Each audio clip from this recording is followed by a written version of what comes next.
नमस्कार मेरे प्यारे साथियों, मैं रूपेश सिंह यूनिक क्लासेस में आप सभी का स्वागत करता हूं। तो कैसे हैं आप सभी लोग? आई होप कि आप सभी लोग बहुत ही अच्छे होंगे। तो देखिए फ्रेंड, डेली की तरह एक बार आज मैं फिर से हाजिर हूं आप सभी लोगों के लिए शानदार और बेहतरीन सेशन लेकर। फ्रेंड, जितने बच्चे आरपीएफ कांस्टेबल एसआई देने वाले हैं, प्रीवियस ईयर क्वेश्चन ज़बरदस्त और बेहतरीन तरीके से मैं यहाँ पे जीके और जीएस का करा रहा हूँ। लगभग फ्रेंड्स आज ये पार्ट नंबर 13 है, इस बात का ध्यान देना। जितने भी प्रीवियस क्वेश्चन हैं सारे मैं लगभग कवर करा चुका हूं। तो देखिए फ्रेंड्स, आपको शुरू से लेके अंत तक बने रहना है। यहां से एक आइडिया ये भी मिलेगा कि फ्रेंड्स किस तरीके से क्वेश्चन पूछे जा रहे हैं प्रीवियस ईयर में, उसी हिसाब से मुझे आगे जो है अपनी तैयारी को जारी रखना है, कंटिन्यू रखना है। क्लियर है? बाकी जो बच्चे यूपीपी का एग्जाम देने वाले हैं उनके लिए भी बड़ा ही फायदेमंद होगा। तो चलिए शुरू करते हैं। आज के दिन का सबसे पहला क्वेश्चन आप लोगों से क्या कह रहा है, ये भी क्वेश्चन बड़ा ही बेहतरीन है। क्वेश्चन कह रहा है, रत्नावली, प्रियदर्शिका और नागानंद के रचयिता कौन थे? यानी आपसे कह रहा फ्रेंड, रत्नावली है, प्रियदर्शिका और नागानंद के रचयिता कौन थे? हर्ष थे, अशोक, पुलकेशिन द्वितीय या चंद्रगुप्त मौर्य? तो देखिए फ्रेंड्स, कौन थे इसके रचयिता? जो है हर्ष थे, इस बात का ध्यान देना। यानी ए ऑप्शन ही क्या हो जाएगा, इस क्वेश्चन का राइट आंसर होगा। क्लियर है? कौन सा ऑप्शन हो जाएगा? ए ऑप्शन ही इस क्वेश्चन का राइट आंसर होगा। चलिए आगे बढ़ेंगे अगले क्वेश्चन की तरफ। देखिए फ्रेंड्स, जहां आप बैठे हैं मेरे साथ बोलते चलिए, मेरे साथ बोलते चलेंगे तो आपको चीजें यहाँ पे अच्छे से बेहतरीन तरीके से याद हो जाएंगे। क्लियर है? अगला क्वेश्चन आपसे कह रहा, पानीपत की तीसरी लड़ाई कब हुई थी? 1623 में हुआ था, 1761 में हुआ था, 1561 में हुआ था या 1671 में हुआ था? तो फ्रेंड्स देखिए, पानीपत की 3 लड़ाइयाँ हुई थी। आपसे पूछा गया है तीसरी लड़ाई कब हुई थी। अब बहुत सारे बच्चों के मन में चल रहा होगा पहली लड़ाई और दूसरी लड़ाई, इसको आप लोग खुद से सर्च करिएगा कब हुआ था। मैं तीसरी आपको बता रहा हूँ फ्रेंड्स कब हुआ था, 1761। यानी बी ऑप्शन ही क्या होगा, इस क्वेश्चन का राइट आंसर होगा। क्योंकि आगामी जितने भी एग्जाम होने वाले हैं पानीपत की लड़ाई से जरूर क्वेश्चन देखने को मिलता है। 1761 यानी बी ऑप्शन ही इस क्वेश्चन का करेक्ट आंसर होगा। चलिए आगे बढ़ेंगे अगले क्वेश्चन की तरफ। क्वेश्चन नंबर 3 देखिए, क्वेश्चन नंबर 3 आपसे कह रहा, प्रसिद्ध पर्वतीय पर्यटन स्थल कह रहा जो कोडाई कनाल है ये कहां पर स्थित है?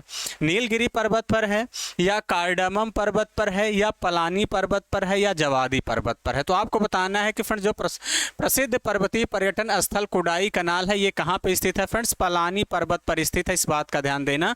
यानी सी ऑप्शन क्या होगा, इस क्वेश्चन का राइट आंसर होगा। क्लियर है? आप लोग समझ गए होंगे। चलिए आगे बढ़ेंगे अगले क्वेश्चन की तरफ। क्वेश्चन नंबर 4, क्वेश्चन नंबर 4 क्या कह रहा आप सभी लोगों से, राष्ट्रीय पोषण जो है प्रत्येक वर्ष किस महीने में जो है देश की कुपोषण के प्रति कह रहा लड़ाई को चिन्हित करने के लिए मनाया जाता है? पहला ऑप्शन है अक्टूबर, अगस्त, नवंबर, सितंबर। तो देखिए फ्रेंड्स, किस महीने में मनाया जाता है ये आप सभी लोगों को बताना है। तो कब मनाया जाता है? ये सितंबर में मनाया जाता है, यानी डी ऑप्शन। कौन सा ऑप्शन हो जाएगा? हाँ, डी ऑप्शन ही इस क्वेश्चन का राइट आंसर होगा। क्लियर है? चलिए आगे बढ़ेंगे अगले क्वेश्चन की तरफ। क्वेश्चन नंबर 5 देखिए फ्रेंड, क्वेश्चन नंबर 5 आप सभी लोगों से क्या कह रहा है, ये भी क्वेश्चन बड़ा ही बेहतरीन और शानदार है। क्वेश्चन कह रहा है, इनमें से किस शहर में चार मीनार स्थित है? यानी आपको बताना है कि चार मीनार किस शहर में स्थित है, दिल्ली में, कोलकाता में, बेंगलुरु में या हैदराबाद में? तो हर एक बच्चे को पता होगा जो चार मीनार है कहां पे स्थित है, हैदराबाद में स्थित है। यानी डी ऑप्शन ही क्या होगा, इस क्वेश्चन का करेक्ट आंसर होगा। चलिए आगे बढ़ेंगे अगले क्वेश्चन की तरफ। क्वेश्चन नंबर 6 देखिए फ्रेंड, क्वेश्चन नंबर 6 आपसे क्या कह रहा है, भारत में एकल नागरिकता की मतलब कह रहा है भारत में एकल नागरिकता की अवधारणा को कहां से अपनाया गया है, यानी किस देश से लिया गया है? एक क्वेश्चन देखने को मिलता है, यूनाइटेड किंगडम से, कनाडा से, यूएसए से, फ्रांस से। तो कहां से लिया गया फ्रेंड्स? ये यूनाइटेड किंगडम से लिया गया है।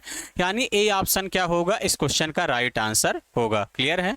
चलिए आगे बढ़ेंगे अगले क्वेश्चन की तरफ। क्वेश्चन नंबर 7 देखिए फ्रेंड, क्वेश्चन नंबर 7 आप सभी लोगों से क्या कह रहा है, ये भी क्वेश्चन बड़ा बढ़िया है।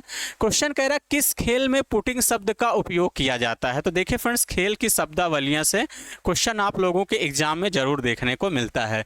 यानी पुटिंग शब्द का उपयोग किस खेल में करते हैं? शतरंज में, गोल्फ में, बिलियर्ड्स में या हॉकी में? तो देखिए फ्रेंड, जो पुटिंग शब्द है इसका उपयोग किया जाता है गोल्फ में। यानी बी ऑप्शन क्या होगा, इस क्वेश्चन का करेक्ट आंसर होगा। क्लियर है? आप कहेंगे हाँ बिल्कुल सर, यहां तक बातें समझ गए हैं। चलिए आगे बढ़ेंगे क्वेश्चन नंबर 8 देखिए, क्वेश्चन नंबर 8 आपसे क्या कह रहा है, निम्नलिखित में से कौन सी शैली की जो है चित्रकारी ओडिशा राज्य में लोकप्रिय है? वर्ली है, कल में सुत्तू है, या मधुबनी है, या पट्टचित्र है। तो आपको बताना है कि फ्रेंड्स इसमें कौन सी शैली है जो चित्रकारी ओडिशा राज्य में लोकप्रिय है। तो कौन सी है? पट्टचित्र है, इस बात का ध्यान देना। यानी डी ऑप्शन क्या हो जाएगा? इस क्वेश्चन का राइट आंसर होगा। क्लियर है? हाँ, चलिए आगे बढ़ेंगे अगले क्वेश्चन की तरफ। Question number 9। देखिए फ्रेंड्स ये भी बड़ा इंपॉर्टेंट है, इस बात का ध्यान देना। क्वेश्चन नंबर 9 कई बार एग्जाम में पूछा है कि जो द्रोणाचार्य पुरस्कार है ये किस क्षेत्र में दिया जाता है, ये आपसे पूछा जाता है। छात्र या खेल प्रशिक्षक को, या शिक्षक को, या राष्ट्रीय चैंपियन को। देखिए द्रोणाचार्य एक गुरु थे, इस बात का ध्यान देना। और ये किसको दिया जाता है? खेल के प्रशिक्षक को दिया जाता है, इस बात का ध्यान देना। यानी बी ऑप्शन ही क्या होगा? इस क्वेश्चन का राइट आंसर होगा। क्लियर है? हाँ, चलिए आगे बढ़ेंगे अगले क्वेश्चन की तरफ। Question number 10। देखिए क्वेश्चन नंबर 10 आपसे कह रहा है स्फिग्मोमैनोमीटर क्या है फ्रेंड्स? स्फिग्मोमैनोमीटर का प्रयोग किसको मापने के लिए किया जाता है? ये भी इंपॉर्टेंट है, कई बार एग्जाम में पूछा गया है। उच्च रक्तचाप, शरीर का तापमान, हृदय की गति, या रक्तचाप। तो किसमें मापा जाता है फ्रेंड्स? इसको जो है रक्तचाप मापा जाता है, इस बात का ध्यान देना। यानी डी ऑप्शन क्या हो जाएगा? इस क्वेश्चन का राइट आंसर होगा। क्लियर है? चलिए आगे बढ़ेंगे अगले क्वेश्चन की तरफ। Question number 11। क्वेश्चन नंबर 11 ये भी बड़ा महत्वपूर्ण क्वेश्चन है। स्टैचू ऑफ यूनिटी कह रहा निम्नलिखित में से किस राज्य में स्थित है? बड़ा इंपॉर्टेंट है, कई बार पूछा गया है। पश्चिम बंगाल में है, कर्नाटक में है, गुजरात में है, या असम में है। तो स्टैचू ऑफ यूनिटी हर एक बच्चे को पता होगा ये कहाँ पे है? गुजरात में है। यानी सी ऑप्शन क्या हो जाएगा? इस क्वेश्चन का राइट आंसर होगा। क्लियर है? हाँ, चलिए आगे बढ़ेंगे। Question number 12। देखिए क्वेश्चन नंबर 12 आप सभी लोगों से क्या कह रहा फ्रेंड्स? उसी सेम अच्छा वही क्वेश्चन रिवाइज हो गया है, स्टैचू ऑफ यूनिटी। चलिए कोई दिक्कत नहीं है। Question number 13। हाँ, क्वेश्चन नंबर 13 देखिए आपसे क्या कह रहा है। हाँ, क्वेश्चन नंबर 13 कह रहा निम्न में से कौन सी नदी अरब सागर में बहती है? गोदावरी है, कृष्णा है, नर्मदा है, कावेरी है। तो बताना है निम्न में से कौन सी नदी अरब सागर में बहती है फ्रेंड्स? इसका आंसर क्या होगा बताना है। तो इसका आंसर क्या हो जाएगा आप सभी लोगों का? नर्मदा नदी। यानी सी ऑप्शन क्या होगा? इस क्वेश्चन का राइट आंसर होगा। क्लियर है? हाँ, चलिए आगे बढ़ेंगे अगले क्वेश्चन की तरफ। देखिए फ्रेंड्स मेरे साथ पढ़ते चलेंगे तो हर एक क्वेश्चन का आंसर आपको याद हो जाएगा। अगला क्वेश्चन कह रहा है निम्नलिखित में से किस राज्य की अंतरराष्ट्रीय सीमा रेखा कह रहा सबसे लंबी है? नागालैंड, मिजोरम, अरुणाचल प्रदेश, असम। देखिए फ्रेंड्स ऑप्शन के अकॉर्डिंग सबसे लंबी अंतरराष्ट्रीय सीमा रेखा कौन सी है? अरुणाचल प्रदेश है, इस बात का ध्यान देना। यानी सी ऑप्शन क्या हो जाएगा? इस क्वेश्चन का राइट आंसर होगा। क्लियर है? चलिए आगे बढ़ेंगे अगले क्वेश्चन की तरफ। अगला क्वेश्चन आपसे क्या कह रहा है? Question number 15। देखिए क्वेश्चन नंबर 15 ये भी बड़ा बढ़िया क्वेश्चन है। आपसे कह रहा है निम्नलिखित में से किस कपड़े का नाम कह रहा फ्रेंच वस्त्र निर्माता के नाम पर रखा गया है? Linen, creepy, georgette, chiffon. तो आपको बताना है निम्नलिखित में से किस कपड़े का नाम फ्रेंच वस्त्र निर्माता के नाम पर रखा गया है? यानी रखा गया है जॉर्जेट, इस बात का ध्यान देना। यानी जॉर्जेट का कपड़ा आता है। सी ऑप्शन ही क्या होगा? इस क्वेश्चन का राइट आंसर होगा। चलिए आगे बढ़ेंगे अगले क्वेश्चन की तरफ। Question number 16।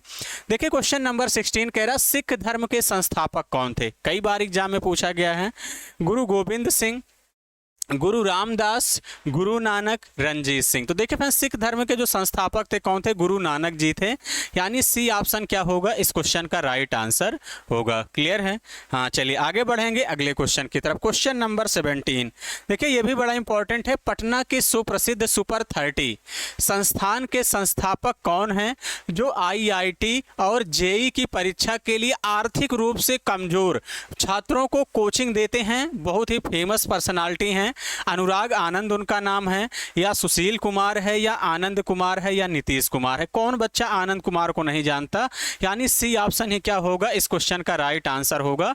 बहुत सारे बच्चे सुपर 30 फिल्म भी देखे होंगे, इनके ऊपर बनाई गई है। चलिए आगे बढ़ेंगे अगले क्वेश्चन की तरफ।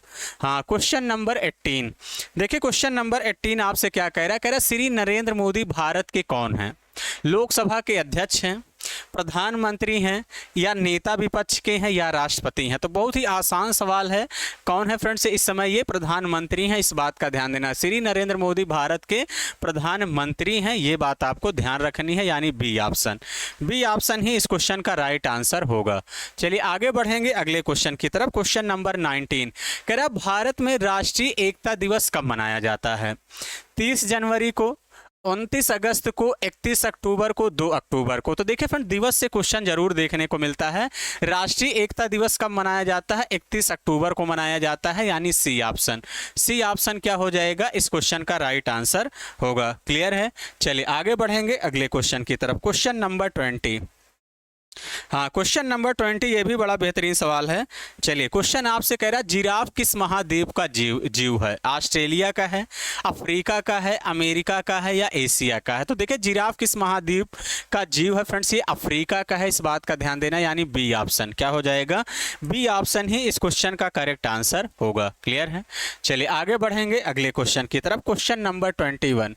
देखिए, क्वेश्चन नंबर 21 आपसे कह रहा है फ्रेंड्स, जो सूमो किस देश की पारंपरिक कुश्ती है? इस बात का ध्यान देना। चीन की है, जापान की है, वियतनाम की है, या दक्षिण कोरिया की है? तो सूमो किस देश की पारंपरिक कुश्ती है फ्रेंड्स? ये वियतनाम की है, इस बात का ध्यान देना, यानी सी ऑप्शन। सी ऑप्शन क्या होगा? इस क्वेश्चन का राइट आंसर होगा। क्लियर है? चलिए आगे बढ़ेंगे अगले क्वेश्चन की तरफ। Question number 22। देखिए फ्रेंड, क्वेश्चन नंबर 22 आप सभी लोगों से क्या कह रहा है कि अमीर खुसरो के दरबार में प्रसिद्ध कवि कौन थे? शाहजहां थे, अलाउद्दीन खिलजी थे, अकबर, शेरशाह सूरी। यानी अमीर खुसरो किसके दरबार में प्रसिद्ध कवि थे, ये आपसे पूछा गया है। तो किसके दरबार में है फ्रेंड्स, ये आप लोगों को बताना है। किसके थे? अलाउद्दीन खिलजी के थे, इस बात का ध्यान देना, यानी बी ऑप्शन। बी ऑप्शन ही क्या होगा? इस क्वेश्चन का करेक्ट आंसर होगा। क्लियर है? चलिए आगे बढ़ेंगे अगले क्वेश्चन की तरफ। Question number 23। हाँ, देखिए क्वेश्चन नंबर 23 आपसे कह रहा है निम्न में से किस बीमारी को टाइप 1 और टाइप 2 में वर्गीकृत करते हैं? मधुमेह को, हेपेटाइटिस को, रतौंधी को, या सामान्य जुखाम को? तो देखिए फ्रेंड, कह रहा है निम्न में से किस बीमारी को टाइप 1 और टाइप 2 में वर्गीकृत करते हैं? किसको करते हैं? मधुमेह को करते हैं, यानी ए ऑप्शन। ए ऑप्शन क्या होगा? इस क्वेश्चन का राइट आंसर होगा। चलिए आगे बढ़ेंगे अगले क्वेश्चन की तरफ। Question number 24। देखिए क्वेश्चन नंबर 24, एक क्वेश्चन आप लोगों के एग्जाम में कब से श्योर है, जरूर पूछा जाएगा। रंगा स्वामी कप किस खेल से संबंधित है? क्रिकेट से है, इनमें से कोई विकल्प नहीं, बास्केटबॉल या हॉकी? तो देखिए फ्रेंड्स, आपको बताना है कि जो रंगा स्वामी कप है ये किस खेल से संबंधित है? तो किससे है? ये हॉकी से है, इस बात का ध्यान देना, यानी डी ऑप्शन क्या होगा? इस क्वेश्चन का राइट आंसर होगा। चलिए आगे बढ़ेंगे, आज के सफर का आखिरी क्वेश्चन देखेंगे आप लोगों से क्या कह रहा है। Question number 25।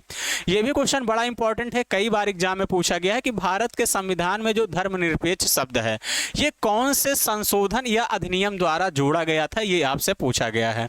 44वें संशोधन द्वारा, 32वें, 42वें, या 34वें?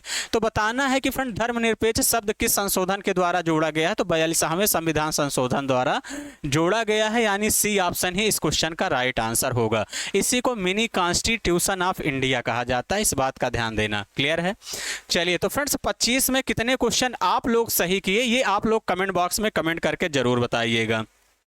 और सेशन कैसा लगा कमेंट बॉक्स में कमेंट करके जरूर बताइएगा। जो बच्चे नए हैं चैनल को जरूर सब्सक्राइब करें बेहतरीन और शानदार सेशन के लिए। देखिए फ्रेंड्स, मैं एक थोड़ा सा जानकारी बता दूं, सुबह 9 बजे मेरी जो है मैथ्स और रीजनिंग की लाइव क्लास चलती है, जहां मैं आप सभी लोगों को ज़बरदस्त और बेहतरीन तरीके से प्रैक्टिस करा रहा हूँ। क्या करा रहा हूँ फ्रेंड्स?